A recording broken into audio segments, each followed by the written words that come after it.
What's going on, guys? It's Rich from Boat America, Tampa-based premier broker located right here in beautiful St. Petersburg, Florida. Welcome to our first installment, providing you some guidelines on issues that you may encounter out on the water or something you may be facing right now. Today we're going to talk about the most common problem: my boat won't start. So if that's happening to you right now, don't panic, sit tight. I'm going to give you a list of things to check before you call that search and rescue party. Let's take a look. So it's happened to us all. If it hasn't happened to you yet, it will. You start the engine and nothing happens. So I'm going to give you 3 things to look at to make sure it's an oversight and not an engine problem. So the first thing I always ask people to check is the kill switch key.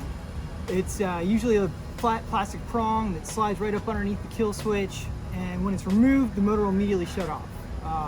Also, if the key isn't underneath the kill switch, then the engine just won't start. Sometimes you'll hear an alarm when you turn the key, sometimes nothing happens. It's a very common mistake. It's easy to accidentally pull the lanyard and yank it out without even knowing. Another common mistake is trying to start the engine when the throttle's out of the neutral position. For obvious reasons, the engine won't start if the throttle's not in the neutral position. Most throttles click in and out of place. Some boats have teeny tiny little neutral positions that really take some precision to nail in place. I always like to give the throttle a little jiggle and make sure I'm there. Number 3, make sure the battery's on.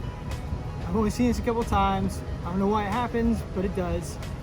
I guess kids like to flip switches. Maybe you ask your clueless buddy to flip off the live well and they flip the battery switch instead. Who knows?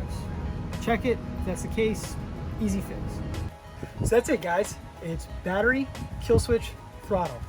If it's none of those 3 things, then you may have a bigger issue on your hands. Thanks for watching, and we'll catch you next time.